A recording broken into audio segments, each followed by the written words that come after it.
ایک اسکول کا افتتاح تھا، ہمارے ایک وزیر صاحب ہیں، وزیر مملکت، وہ بھی تشریف فرما تھے، مجھے بھی حاضری کا موقع مل گیا۔ ایک اچھے اسکول کا افتتاح تھا، قیمتی اسکول کا، تو اس میں جتنے بھی لوگ آ رہے تھے وہ سارے یہی باتیں کر رہے تھے کہ ہمیں ٹیلنٹ دو تو ہم جناب یہ کر دیں گے، وہ کر دیں گے، تمہیں بڑے بڑے انجینئر بنا کے دیں گے، بڑے بڑے ڈاکٹر بنا کے دیں گے۔ تو میں نے ساتھ بیٹھے نشست پہ شخص سے پوچھ لیا، میں نے کہا صاحب فیس کتنی ہے؟ وہ جو آپ کو بچہ دینا ہے تو اس کی کتنی فیس ہے؟ کہنے لگے کوئی زیادہ نہیں، جو بچہ داخل کریں گے صرف 5500 روپیہ لیں گے اس کا۔ تو میں نے کہا بھائی 5500 روپیہ تو تمہاری فیس ہے داخلے کی، اور اس کے بعد تم کیا کرو گے؟ کتابیں بھی تمہیں نے دینی ہے، وردی بھی تمہیں نے دینی ہے، اور پھر ایک پیپر فنڈ ہے، اس کے بعد ایک چھٹیوں کا فنڈ ہے، اس کے بعد ایک کلر ڈے ہے، اس کے بعد خدا جانے کون کون سا ڈے ہے، اللہ جانے کیا کیا اس میں سے نکلے گا۔ تو میں نے کہا یہ جو تم ٹیلنٹ مانگ رہے ہو ذرا بتانا انہی صاحب سے۔ وہ سکول کے پرنسپل تھے، میں نے کہا میاں تم بھی 5500 روپیہ دے کے داخلے میں پڑے ہو؟ کہنے لگے نہیں۔ میں نے کہا چلو میری باری آتی ہے تو بتاتا ہوں۔ مجھے موقع ملا تو میں نے اسٹیج پہ کھڑے ہو کے کہا، میں نے کہا جتنے لوگ بیٹھے ہیں ان میں سے مجھے کوئی بتائے نا کہ کون 10,000 والے اسکول میں پڑھا ہوا ہے؟ یہ جتنا ٹیلنٹ آج دنیا کو ملا ہے یہ کوئی 10,000 والے اسکول میں نہیں پڑھے، یہ سارے پھٹی لے کے اسکول جایا کرتے تھے۔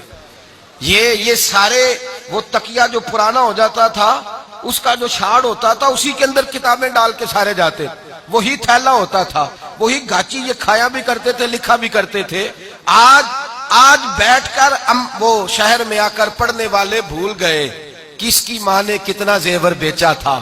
اب لوگوں کو خیال ہی نہیں رہا کہ پیچھے کس طرح کے ہم حالات دیکھ کے آئے۔ میں نے کہا تم سب غریب ماؤں کی گود میں پلے اور تم ٹاٹ اور پھٹی پہ بیٹھ کے تم نے پڑھا، اور آج جب اللہ تبارک و تعالیٰ نے توفیق دے دی ہے تو تم کہتے ہو ہم تعلیم بیچیں گے۔ تعلیم کو بیچنا چھوڑ دو۔ تعلیم صرف امیر کے بیٹے کا حق نہیں، تعلیم صرف بیوروکریٹ کے بیٹے کا حق نہیں۔ وہ جو بس کے پیچھے گرمیوں کے موسم میں ایک کولر ٹھنڈے پانی کا لے کے بھاگ رہا ہے اور ہاتھ کے اندر اس نے پیتل کا گلاس پکڑا ہوا ہے اور بس کے ساتھ کھڑا ہے اور کہتا ہے صاحب جی ایک گلاس پانی کا لے لو، میں نے اپنی اماں کی دعائی لے کے جانی ہے، اور صاحب نے پانی کا گلاس لیا ہے، پھر بچے سے پی لیا ہے، اور پھر صاحب اس کو کہتے اوے تو نے دھویا ہی نہیں، انہیں گلاس ہی نہیں دھویا، تجھے نہیں پیسے ملیں گے، چل دوڑ جا۔ بڑا ٹائر ہوتا ہے بس کا، اس بچے کا قد ٹائر سے چھوٹا ہے پر بس کے ساتھ ساتھ بھاگ رہا ہے، کہتا ہے نہیں مہربانی کریں وہ مجھے 1 روپیہ دے دے پانی کا، یہ بھی ٹیلنٹ ہے، یہ بھی ٹیلنٹ ہے، تجھے کیا پتا، اسے لا کے بٹھا تو صحیح، اسے لا کے بٹھا تو صحیح۔